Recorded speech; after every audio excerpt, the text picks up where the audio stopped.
Assalamualaikum warahmatullahi wabarakatuh. Selamat pagi semuanya. Alhamdulillah di pagi hari ini kita masih diberikan kesempatan untuk mengikuti pembelajaran seperti biasa.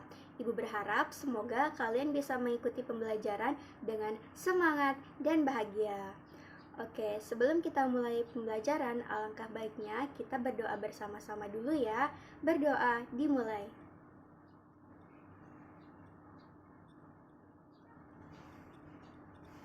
Berdoa selesai. Nah, sekarang Ibu akan absen kalian dan untuk nama-nama yang dipanggil, silakan untuk diangkat tangannya ya. Yang pertama, Anissa. Hadir. Andi. Hadir. Bunga. Hadir. Bagas. Hadir. Dea. Hadir. Denis. Hadir. Meli dan Cindy. Oke, hadir ya. Alhamdulillah hari ini semua pada hadir ya. Oke, hari ini kita akan membahas tentang definisi dasar dari ilmu ekonomi. Anak-anak semua, apa sih yang ada dalam pikiran kalian ketika Ibu menjelaskan tentang ekonomi? Uang, jual beli, impor dan ekspor, kebutuhan manusia, pasar. Oke, itu tadi sedikit cakupan dari ruang lingkup ekonomi, yang dimana ilmu ekonomi ini selalu dikaitkan dengan uang. Belajar ilmu ekonomi berarti belajar untuk mengatur dan memiliki uang.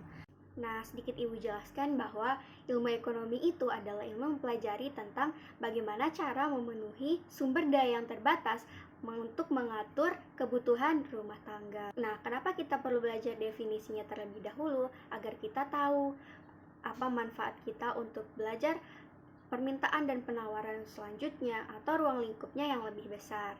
Itu tujuan kita belajar definisi. Nah, untuk masuk ke pembelajaran yang lebih lanjut, kita perlu tahu dulu nih, apa sih itu ekonomi menurut para ahli.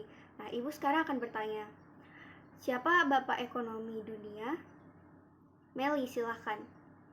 Adam Smith. Betul, jadi Adam Smith ini adalah seorang filsuf dan ekonom dunia yang terkenal di era modern sekarang, di mana Bapak Adam Smith ini menjelaskan bahwa ilmu ekonomi adalah ilmu sistematis yang mempelajari tingkah laku manusia dalam usahanya mengalokasikan sumber daya yang terbatas untuk mencapai tujuan tertentu.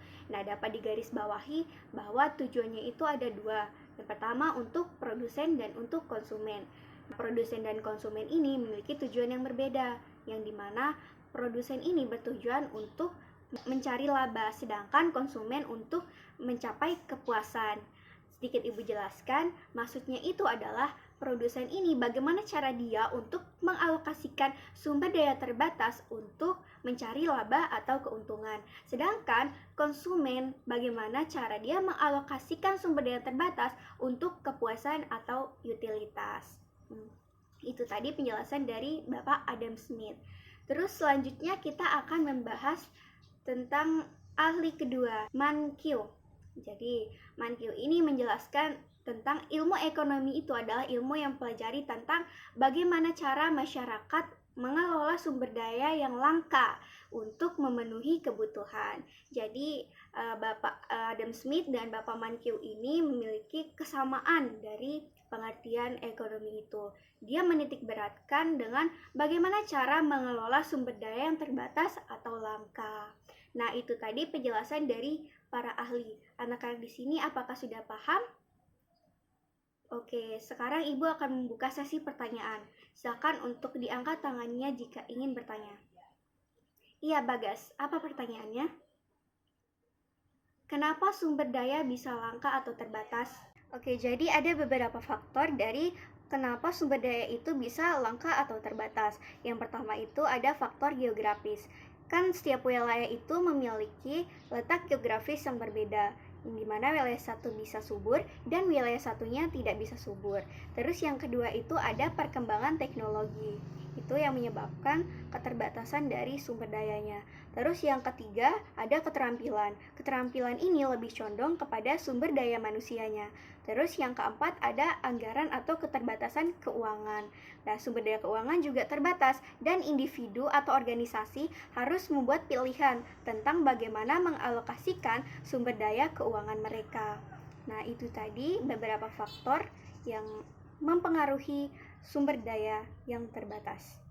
Baik, karena kalian sudah mendengarkan pemaparan dari Ibu tadi, sekarang Ibu akan bertanya kepada kalian. Akan bertanya kepada Bunga. Apa yang Anda dapati setelah mendengarkan penjelasan dari Ibu tadi? Ya betul, ilmu ekonomi itu ilmu yang mempelajari bagaimana cara memenuhi sumber daya yang terbatas untuk mengatur kebutuhan rumah tangga. Selanjutnya Ibu akan bertanya kepada Anissa.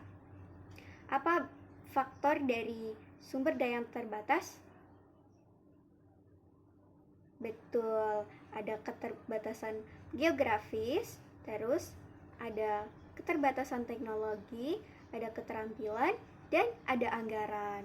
Baik, itu tadi penjelasan dari Ibu. Semoga kalian bisa memahami dan bisa menangkap apa yang udah Ibu jelaskan tadi. Sekian dari Ibu, kita cukupkan pembelajaran kita pada pagi hari ini dengan sama-sama melafazkan Alhamdulillah. Alhamdulillahirabbil alamin. Sekian, wabillahi taufik wal hidayah. Assalamualaikum warahmatullahi wabarakatuh. Bye bye.